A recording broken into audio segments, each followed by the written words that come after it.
Hi folks, welcome to RJA Impact. Today we're going to be talking about week 9 in the Holmes Theranos trial.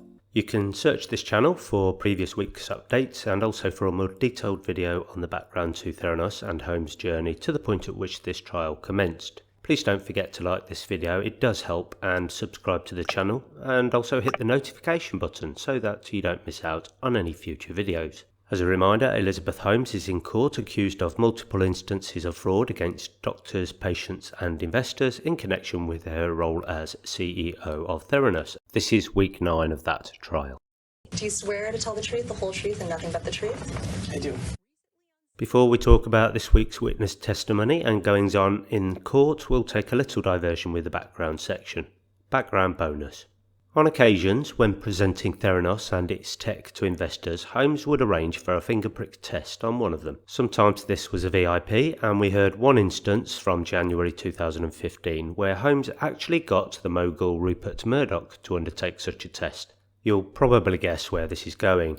There was an exchange of emails after this took place and after Holmes had met Murdoch and persuaded him to invest in Theranos. Quote, "It was wonderful to have you here today. I so look forward to the opportunity to continue our conversations, including one day a more detailed conversation on China. It would be an honour to have you as part of our company." Murdoch wrote back, "Thanks Elizabeth, enjoyed every minute of it. Any blood results? See you soon, Rupert."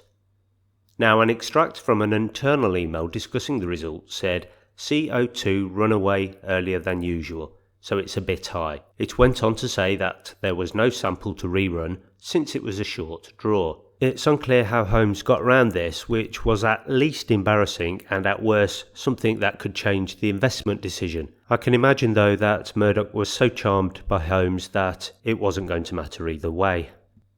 Murdoch eventually invested over $100 million in Theranos and could be called as one of the prosecution witnesses. And the second thing I wanted to raise was how the lies and deceit made on behalf of Theranos were themselves infective. This means that well-meaning and earnest research and development companies, for example Nanosticks, a biotech company who was trying to raise funds to progress its own research relating to blood diagnostics at about the same time that the Theranos scandal was airing, got endless questions about whether its tech was the same as Theranos. Everyone seemed to think that blood testing equaled fraud in some respect. They've had to go to great lengths to distance themselves from Theranos as a result. And the point here is that the debacle associated with Theranos did not just put their own patients at risk and waste their own investors' money, but indirectly put some research back several years by creating a climate bordering on hostility towards blood testing companies and definitely reduced the amount of investment into valid research projects. And so to the trial. On Tuesday we had Lisa Peterson. Now Lisa was a representative for the DeVos family. She handled investments for the DeVos family, including the Theranos investment, and took part in the original review of Theranos for the family, reviewing information from Theranos to help with their assessment. The impression she got was, in quotes, this was going to be a game changer for healthcare.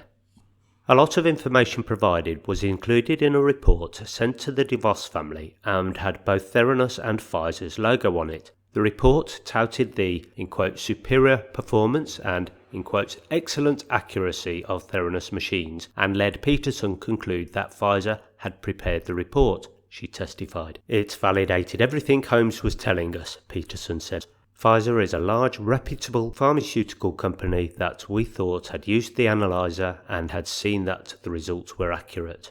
Lisa and the DeVos family had a meeting with Balwani and Holmes to discuss the investment. Oh, and during that meeting, Cherry DeVos had a finger prick test done. We don't know the outcome of that test. Very key in that meeting were two facts from Holmes. Firstly, that Theranos devices were being used on military helicopters, and secondly, they had the impression that Theranos were running 200 to 300 tests on its analyzer with a tiny amount of blood. No mention of the fact that most of the company's testing was being done on third-party machines was made. In that meeting, Holmes was asked about risks for Theranos, and they were told it was the rollout of the Walgreens clinics, and the technology itself was never mentioned. Lisa said that they felt that they were being handpicked from amongst suitors to invest in the company to find partners for the long term, And after this meeting, she, her boss, and the DeVos family members had a discussion in the car park. And in that impromptu meeting, the DeVos family decided to double their investment from $50 million to $100 million, as they'd heard others were going for the same amount. After the Wall Street Journal article came out in October 2015 questioning Theranos devices and the fact that their devices were unreliable, we saw two television interviews given by Holmes. The first was CNBC's Mad Money, hosted by Jim Cramer. After candidly many have never heard of getting this kind of attention and scrutiny. What do you think's going on here?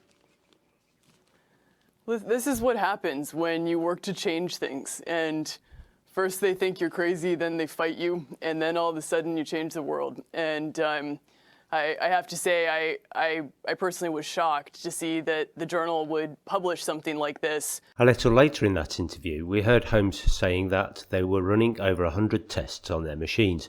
Holmes, as ever, is very verbose in response to Cramer's simple question, but I think using this clip, the point is fairly well made by the prosecution. Listen to this, and then you can make up your own mind. And so yes, now we have a huge number of tests that are available through our lab, but instead of charging $10,000 for them, we're charging $2.99. Okay. And this is listed on the Walgreens website. We've put it in our own press, and it's been out there. Well, how many tests can your device, Edison, do? The Wall Street Journal says it can only do 15 out of 240.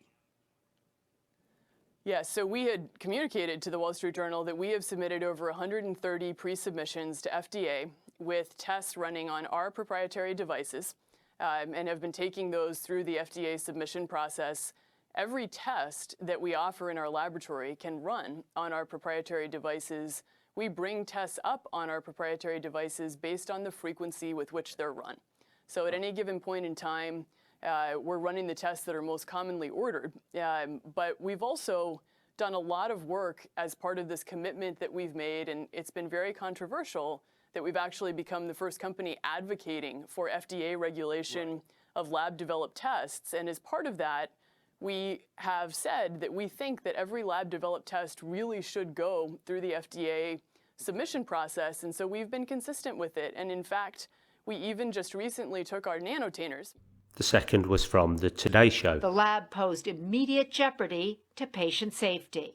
I feel devastated that we did not catch and fix these issues faster. You hold yourself responsible for hiring the wrong people, not doing the proper oversight, not giving the proper controls. What do you hold yourself responsible for? I'm the founder and CEO of this company. Anything that happens in this company is my responsibility at the end of the day. The point being made here by the prosecution is that Elizabeth was taking full responsibility at that time as the CEO, but also, according to a university law professor Kreutzberg commenting on this, it could get the jury to see that this woman, with a very straight face and impassioned argument, can make statements that she knows are false. Peterson said that after these interviews she had a meeting with Holmes in which she, in quotes, very much downplayed what had been happening in the press, and that the issues were not significant. We then had cross-examination from the defence. Lance Wade pushed Peterson on the amount of due diligence that the DeVos family undertook, and we heard that no one contacted anyone at Walgreens so as not to upset Elizabeth. They relied on what they were told for fear of not being invited back. They never visited a Walgreens clinic to see the process. They did not ask lawyers to advise on the investment, as they were told FDA approval was not required. No other expert, e.g. in the healthcare field, were consulted, as they were telling us that it worked. From that exchange we can conclude that the due diligence was effectively non-existent.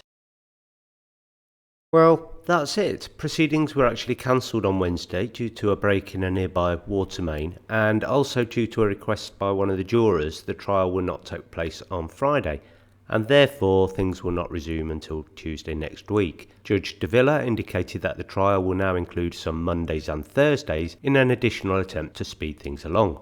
Week 9 in a nutshell. As usual, we'll try to condense the whole week down to the bare essentials.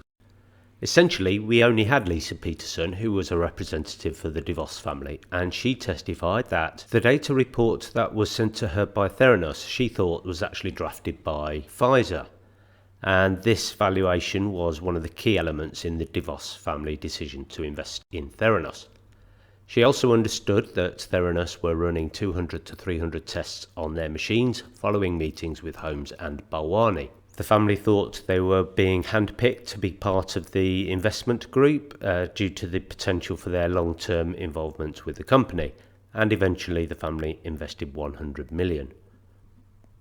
We had the Holmes videos. These were 2 interviews given by Elizabeth Holmes to Mad Money and Fortune, and in those we saw Elizabeth say that she took full responsibility as founder and CEO, and she also stated that they were doing 130 tests on their own machines. These videos were actually presented during the Lisa Peterson testimony, and after these we had the cross-examination by the defence.